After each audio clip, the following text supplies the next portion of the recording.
कि तू इधर उधर की ना बात कर, ये बता कि काफिला क्यों लुटा, मुझे रहजनों से गिला नहीं, तेरी रहबरी पर सवाल है। बापू का अपमान हो रहा है। राष्ट्रपिता महात्मा गांधी को धर्म संसद बुलाकर उत्तराखंड में अपमानित किया जाता है मान्यवर, मध्य प्रदेश में अपमानित किया जाता है मान्यवर, छत्तीसगढ़ में अपमानित किया जाता है मान्यवर। दुनिया के किसी देश में चले जाइए, आप कहते हैं हम भारत से आए, लोग कहते हैं गांधी जी के देश से आए। उस महात्मा गांधी का अपमान इस देश में हो रहा है मान्यवर। मैं कहना चाहता हूं, अगर यह सरकार गोडसे की विचारधारा पर चल रही है तो मुझे कुछ नहीं कहना, लेकिन अगर गांधी के प्रति जरा भी सम्मान है तो उन लोगों के खिलाफ मुकदमे दर्ज करके उनको जेल के सीखचों के पीछे डालना चाहिए। यह राष्ट्रद्रोह है मान्यवर। चुनाव मुद्दों पर लड़िए, देश का माहौल मत बिगाड़िए, देश को नफरत की आग में मत झोंकिए, देश को इस चुनाव को माननीय विनय विश्वम कराइए।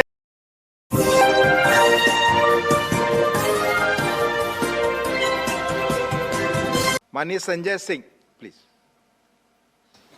धन्यवाद मान्यवर, आपने मुझे महामहिम राष्ट्रपति के अभिभाषण पर अपनी बात कहने का मौका दिया।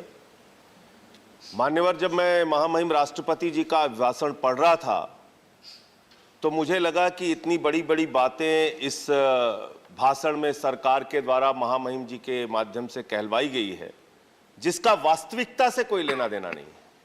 जमीन पे आप ठीक विपरीत काम करते हैं, और जब महामहिम राष्ट्रपति का अभिभाषण करवाते हैं तो आप श्रेष्ठ भारत, एक भारत, सबका साथ, सबका विकास और अमृत महोत्सव की चर्चा करते हैं। माननीय, मैं बड़ी विनम्रता पूर्वक आपके सामने सरकार से पूछना चाहता हूं, आप देश के महापुरुषों को याद कर रहे हैं, बहुत अच्छी बात है, याद कीजिए, लेकिन आजादी के 75वें अमृत महोत्सव में, आजादी के 75 वर्ष पूरे होने पर अगर महामहिम राष्ट्रपति के अभिभाषण में गांधी जी की भी चर्चा कर देते तो आपको शर्मिंदा होना पड़ता, आपका सर शर्म से झुक जाता। अहिंसा के पुजारी राष्ट्रपिता महात्मा गांधी को धर्म संसद बुलाकर उत्तराखंड में अपमानित किया जाता है मान्यवर, मध्य प्रदेश में अपमानित किया जाता है मान्यवर, छत्तीसगढ़ में अपमानित किया जाता है मान्यवर।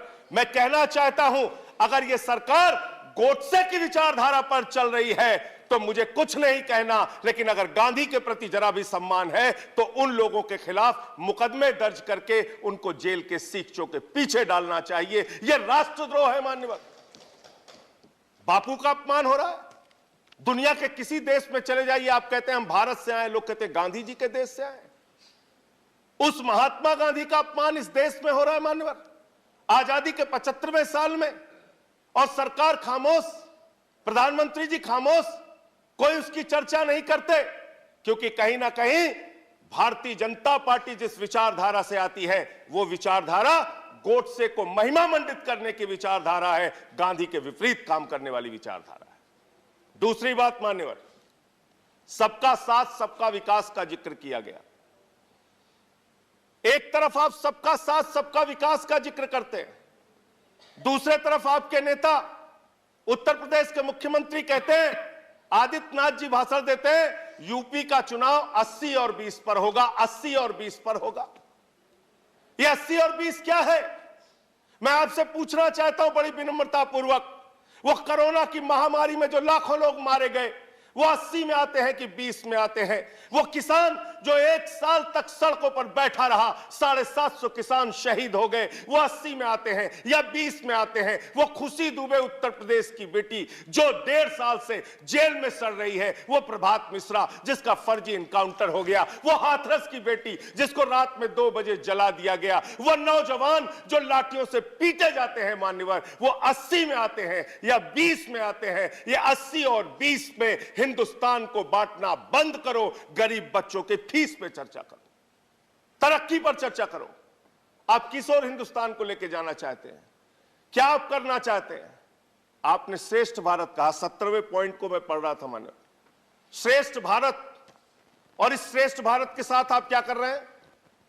माननीय गृह मंत्री जी बयान देते हैं मुजफ्फरनगर में जाके, दंगे याद है ना, हाँ आप सबको- 4 मिनट बोल चुके हैं मान्यवर प्लीज जिसके संजय एक जी, मेंबर है, please. जिसके एक मेंबर मैं है, एज पर रूल्स जा रहा हूँ प्लीज एज पर रूल्स 10 एज मिनट का पर समय रूल्स दिया गया। नहीं मेरे साथ न्याय कीजिए सर। एज पर रूल्स मैंने मेरे साथ न्याय आपका कीजिए, नाम सर। लेट से आया, मैं आपको अवसर दे रहा एक मेंबर हूँ। है, अगर आप उनको नहीं 10 अगर मिनट आप समय दिया गया। मैं उस पर बहस नहीं करना चाहता, मैं- मैं रूल्स के अनुसार मैं आपको conclude मौका कर दे रहा रहा हूं, हूँ, 2-3 मिनट। नहीं तो मैं दूसरे किसी को 2-3 आमंत्रित मिनट में करूंगा। conclude कर 2 मिनट में करें आप, 2-3 मिनट में conclude कर। आपको ऑलरेडी 4 मिनट बोल चुके हैं मान्यवर प्लीज। मान्यवर मैं बड़ी विनम्रता पूर्वक आपसे कहना चाहता हूं, हमारे देश के गृह मंत्री इस भाषण में श्रेष्ठ भारत की बात कही गई। वो भारत श्रेष्ठ है, श्रेष्ठ था, श्रेष्ठ रहेगा, लेकिन उस श्रेष्ठ भारत को आप दिन रात पाकिस्तान से डराते हैं। बिहार का चुनाव होता है, पाकिस्तान से डराते हैं। यूपी का चुनाव होता है, पाकिस्तान से डराते हैं। पंजाब का चुनाव होता है, पाकिस्तान से डराते हैं। अरे पाकिस्तान से डराना बंद करो। हम 130 करोड़ हिंदुस्तानी हैं, हम किसी पाकिस्तान से नहीं डरते। अगर भाजपा के लोगों को डर लगता है तो चुनाव प्रचार में निकलना बंद कर दीजिए, लेकिन पाकिस्तान की चर्चा चुनाव में मत कीजिए। मान्यवर, मैं पूरा भाषण पढ़ रहा था, किसानों का जिक्र आया, गरीब कल्याण योजना का जिक्र आया, आपने उसका बजट न्यूनतम कर दिया। इसका मतलब मार्च तक गरीबों को मुफ्त राशन मिलेगा। चुनाव खत्म, गरीब राशन की योजना खत्म। यह है आपकी योजना।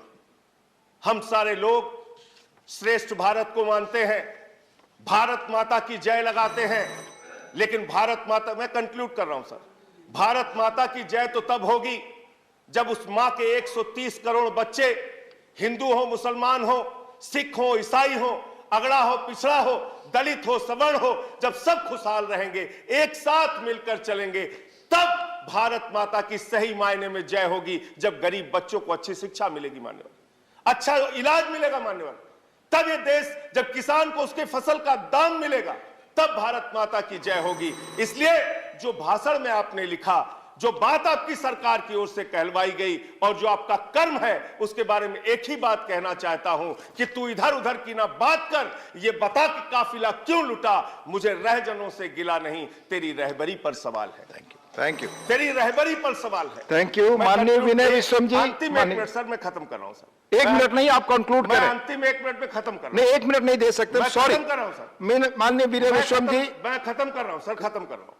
मैं सिर्फ आपसे यही कहना चाहता हूं, आपके माध्यम से सरकार से निवेदन करना चाहता हूं, चुनाव मुद्दों पर लड़िए, देश का माहौल मत बिगाड़िए, देश को नफरत की आग में मत झोंकिए, देश को इस चुनाव को माननीय विनय विश्वम, कराइए। माननीय विनय विश्वम, इस पूरे प्लीज चुनाव स्पीक में यूपी ओनली में